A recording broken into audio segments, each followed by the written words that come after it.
Hey everyone, Mr. P and Mr. Dave here from the Geeky guys.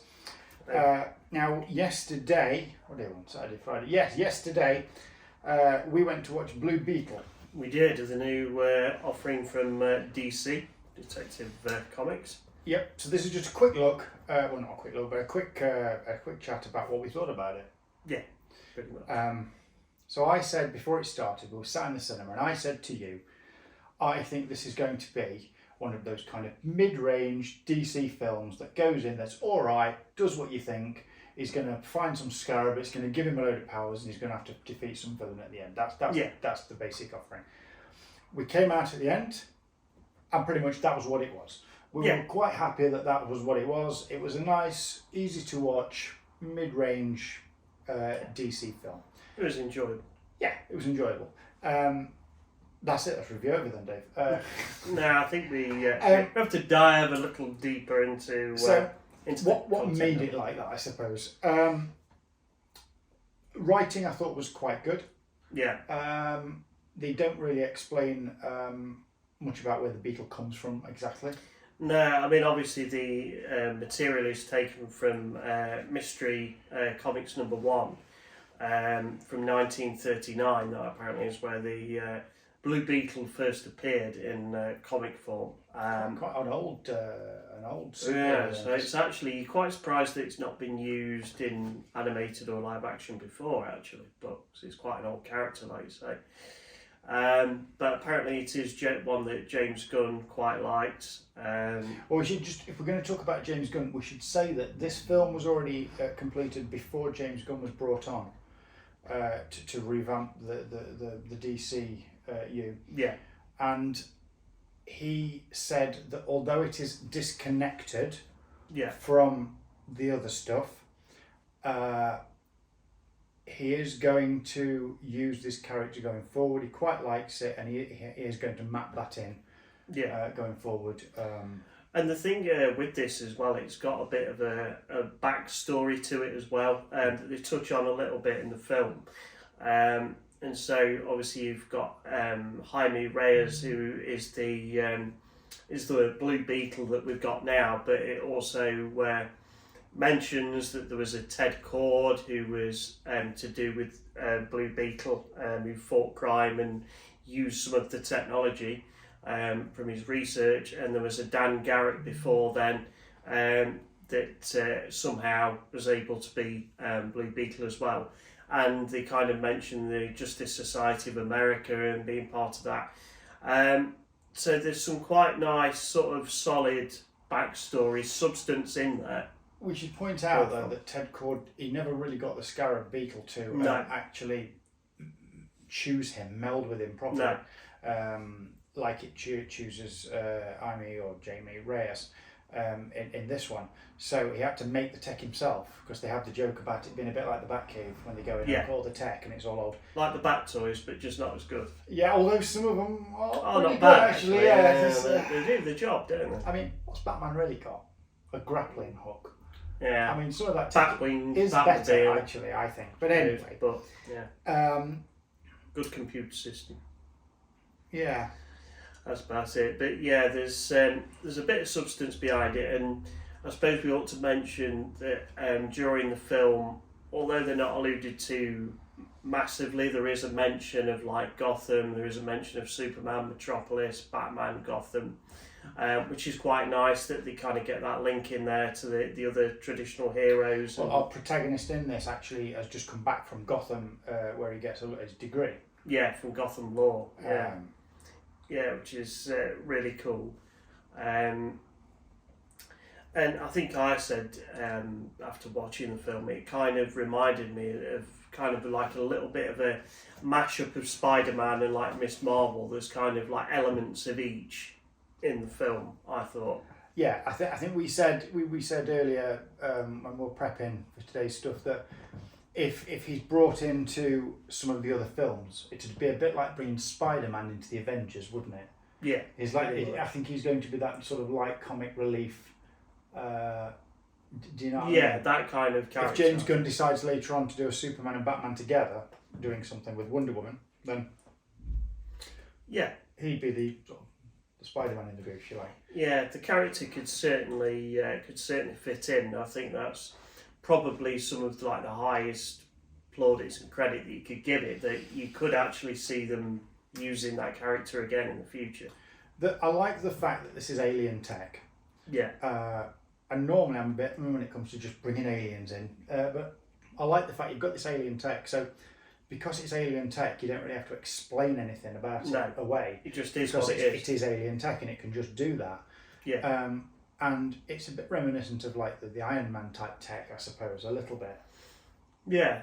Yeah, I know what you mean. Yeah, there is elements of that, and some of the stuff that goes into the Spidey suit is kind of similar, isn't it, to what goes into the Blue Beetle suit. They all borrow an influence from each other, but yeah, I liked it. It was, I mean, to synopsisize very, very briefly, if you haven't watched it,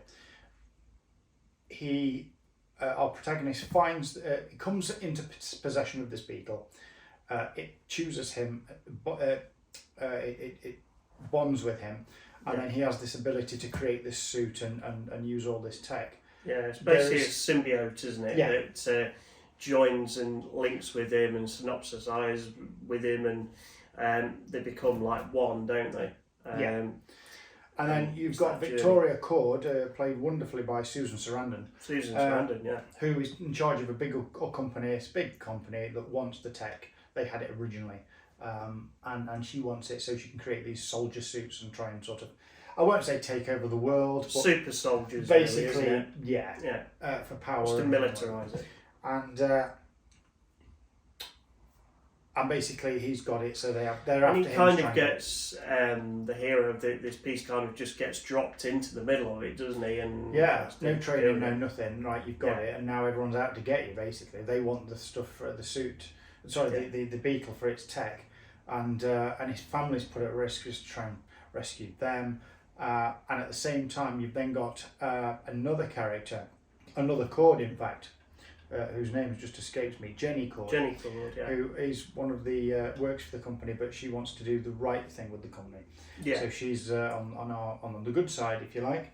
Yeah. And she helps them out with all the old tech that her dad, like you've mentioned earlier, had made, because it's her dad that was the old Blue Beetle. Yeah, they kind of reopen his like old version of like similar to the Batcave, don't they? It's a little bit like, you know, the Flash TV series where they've got Jay Garrett, the old Flash comes in. Yeah, it's a little bit like that, wouldn't it? Yeah, it's very similar, isn't it? With that, except her Jenny Cord's dad is missing. He's gone. We don't know where he is.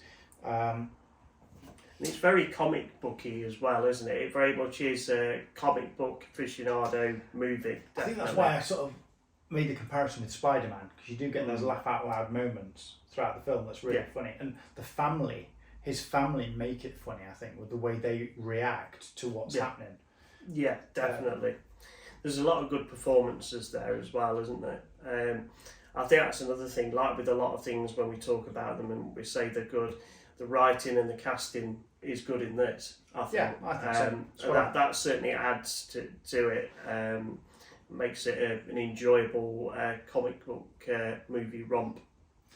I think if I was going to say any constructive criticism about this at all, I think I would say that it takes a little bit too long to get to the point where he gets the beetle. Yeah. I was sat there in the cinema, I haven't actually said this to you, I was sat there in the cinema and I did think, when's he going to get it? Because it's been like 20 odd minutes now, nearly 30 minutes of the film, and it's like we've not really had much. Yeah, that's just a guess. I don't. There was a lot of character establishment first, wasn't there? There was a lot of sort of who Jaime Reyes was and his family, and how that was all operating, the background of stuff that they were dealing with. And to be fair, though, again, you did need that, I suppose. Yeah. To set it up, so.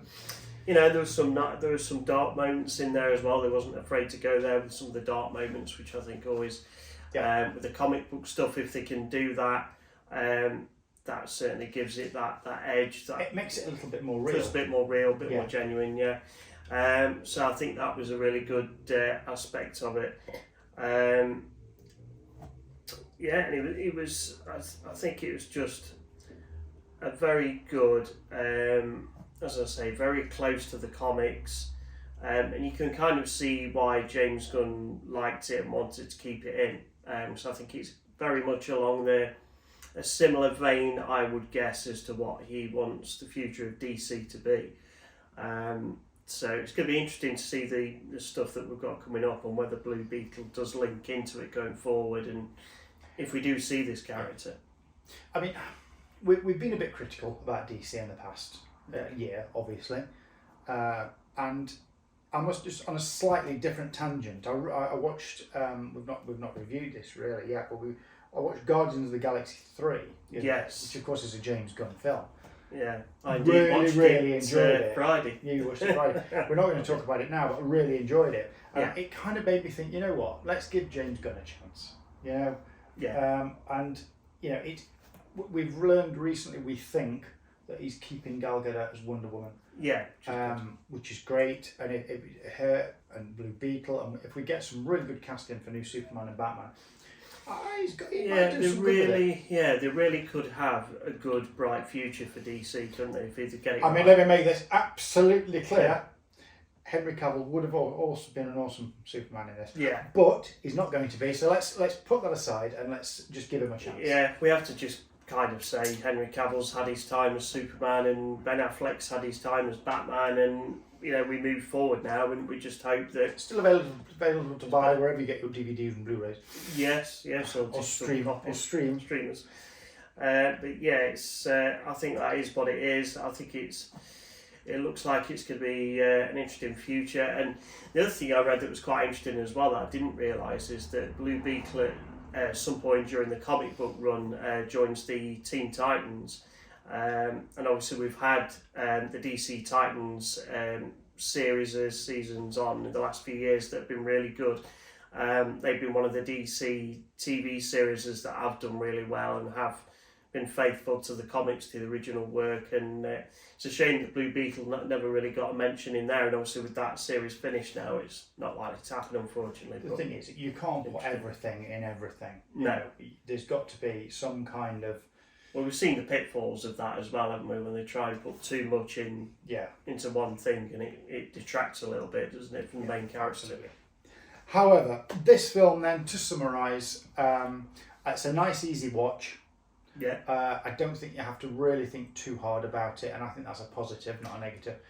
It sets the story up very nicely. You get all the information you need to enjoy the film. It has got some ups and downs, so there's a bit of a roller coaster there, and it leaves you, I think, wanting a little bit more, which is always a good place to be. And that like I say, James Gunn has said that is wanting to carry that character forward. Yeah. If you're going to see it at the cinema and you haven't seen it yet, we apologise if we've spoiled anything, but hopefully it'll be in the description. There is 2 post-credit sequences. There is. We only saw one of them, and then it was like, nah, there can't be another one, so we left. And apparently online it says there's 2, so stay right to the end. There is 2. So we did look it up later, and we found out what happened in that. But yeah, I think the moral to the story is always wait until it's completely done, because they like to do that with films these days. Give you a post-credit sequence, and then sneak one right in at the end. Literally said, didn't we? Is there going to be 2? Because we literally just watched, you just watched Guardians 3, and there's 2 post-credit sequences in that as well. Just in case you're interested in that. Just be ready for anything. Go watch it. It is worth a watch, and we do need to keep the DC figures high because we want them to keep making things. This was not going to be a theatrical release. This was going to be a HBO Max release to start with, and then they gave it a theatrical release, and I'm so glad they did. Yeah, I think it warranted it, and that goes on to, I think, another point I'd like to make as well.